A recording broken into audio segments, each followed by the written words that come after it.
Day Nation, you are watching Bengals Breakdown by Chat Sports, and I am your host, Stone Shields. Thank you so much for joining us here today. Got an exciting show planned out for you guys.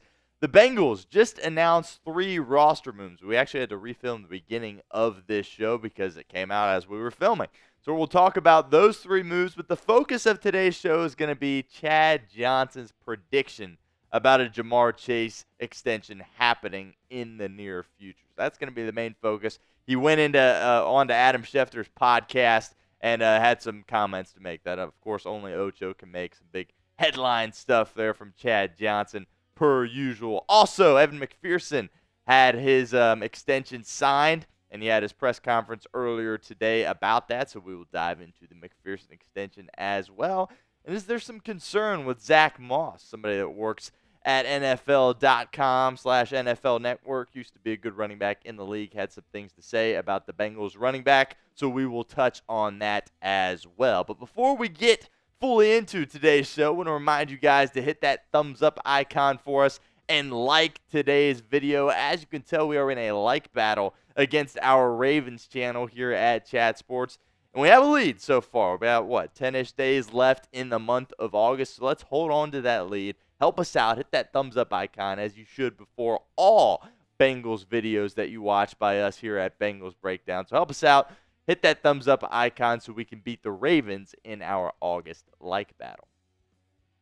So these are the 3 moves that the Bengals announced earlier today. The first 2 was only a matter of time, right? Unfortunately, Chris Evans and Deontay Smith suffered some serious knee injuries, and they're going to miss the season. So they were placed on injured reserve. Feel terrible for these guys. You know, they really were big years coming in terms of, going into the 4th year of their time in the NFL. So it was going to be a really important year for both those guys. Unfortunately, they're not going to be, out there with the Bengals with those serious knee issues that they suffered. And the third move is Devontae Maxwell is getting waived by Cincinnati. So the Bengals now have 86 guys on their roster. They, of course, can have 90 right now, but they need to trim it to 53 by August 27th. So this is kind of, them starting that process of trimming their roster down, and Devontae Maxwell is the first guy to get waived for the Bengals on the defensive line. All right, so as I mentioned at the top of the show, Chad Johnson went on Adam Schefter's podcast and said he believes that JaMarr Chase and the Bengals will reach an extension by the end of the week. So that is certainly very noteworthy. As we know, JaMarr Chase hasn't been out where he's been there for training camp but hasn't participated at all and has declined to speak to the media. So we haven't really heard from JaMarr Chase at all. He's certainly letting his actions speak for themselves. And he certainly appears to really want an extension, and he's kind of acting like he might not go out there and play week 1 against the Patriots if he doesn't have that extension. Let's get into the quotes of what exactly Chad said, and then we will kind of break it down from there. So here's what Chad Johnson said. He said, JaMarr's deal will get done probably sometime this week, because I'm sure Joe Burrow will probably grow frustrated at some point not having his top receiver out there. Jermaine Burton is good, T. Higgins is good, but that offense isn't complete unless he's out there. I'm kind of upset he hasn't had training camp because it's different to practice by yourself, and you can train 300 days out of the year. Those other 65 when you're in camp are completely different. Being pushed around, tugged, and pulled in a structured environment is different than training on your own. I don't care how in shape you are. I would much rather him be at camp getting the work in, so it makes it easy to hit the ground running when the season starts, but it's unfortunate.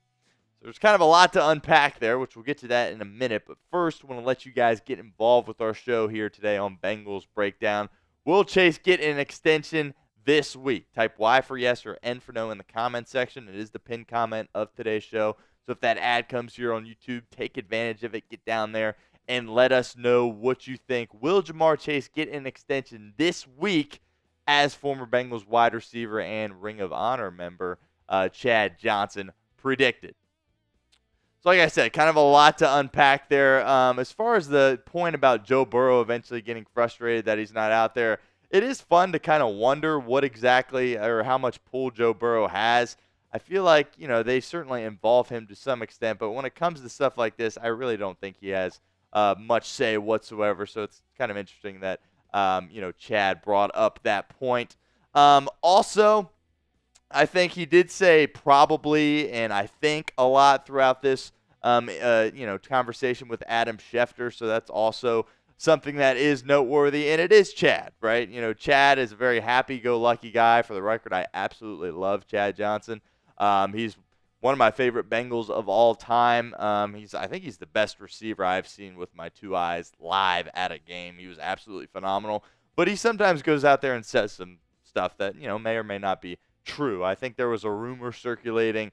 I don't know if it was like earlier in the offseason or when it was that he was going to be a part of the Las Vegas Raiders coaching staff, and that obviously didn't end up being true either. So sometimes with Chad, you just got to, understand that it is Chad and it might not be 100% the truth. He speaks from the heart and what he wants. Obviously, he wants a Chase extension to get done, and I think that's certainly very noteworthy as well. But this part was interesting that Chad Johnson added about JaMarr Chase not, if the situation arises where Chase does not have an extension. He said he's not touching the field. Certain players, they can separate their love for the game and business. If it was me, I'd have been out there practicing deal or no deal.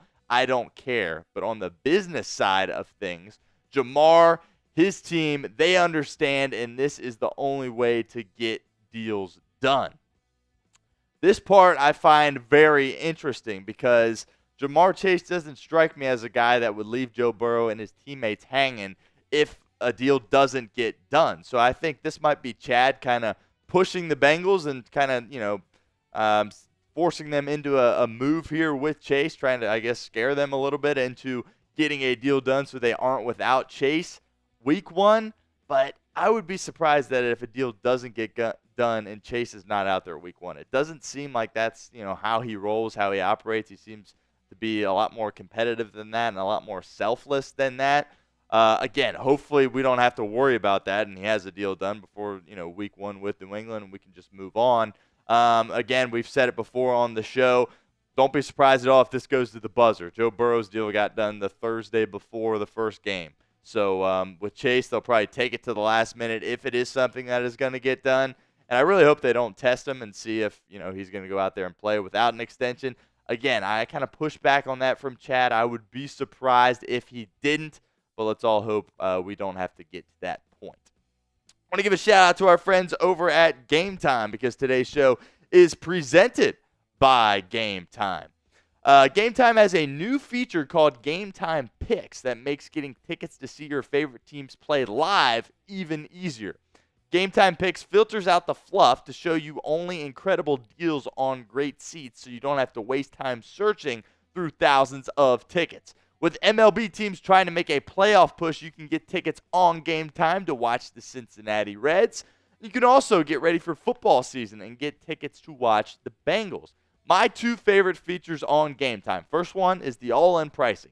Toggling this feature shows the total up front with no surprise fees at checkout. A lot of other ticketing services give you those surprise fees. You don't have that with Game Time. I also love the views from your seat. You get a panoramic view from your seat in the app before you buy, so you don't get blocked out by something that could prevent you from seeing the game how you want to.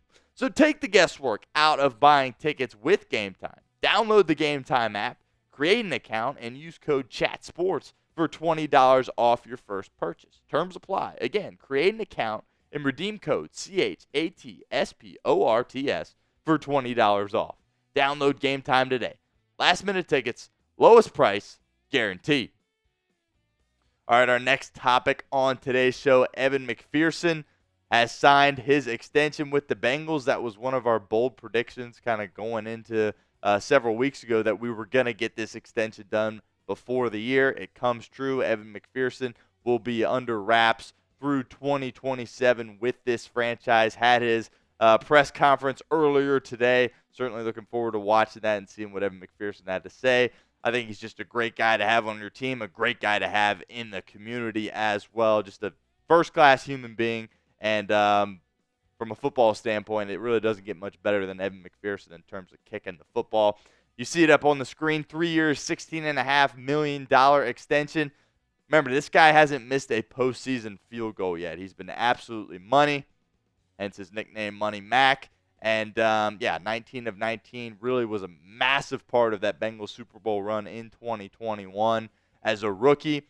And I'm expecting a really big year from him again. When you think about the best kickers in the league, I think Justin Tucker, and the next guy I've got is Evan McPherson, and we've seen them go toe-to-toe over the past few years as well when it comes to that Ravens-Bengals matchup. But I'm super excited about Evan McPherson, one of my favorite players on the team, and certainly happy he's going to be sticking around for the foreseeable future. So again, an opportunity for you guys to get involved with our show today. What is your confidence level in Evan McPherson?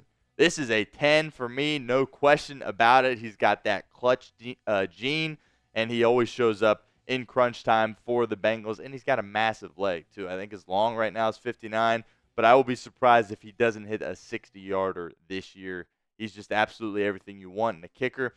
And he's also going to have an opportunity to kind of impact the kicking game with the new kickoff rules. So excited to see how that goes as well. But scale your confidence in Evan McPherson for me in the comments of today's show. All right, so the running back room has been a room that the Bengals have, people in the media have kind of taken jabs at that room, right, throughout the offseason.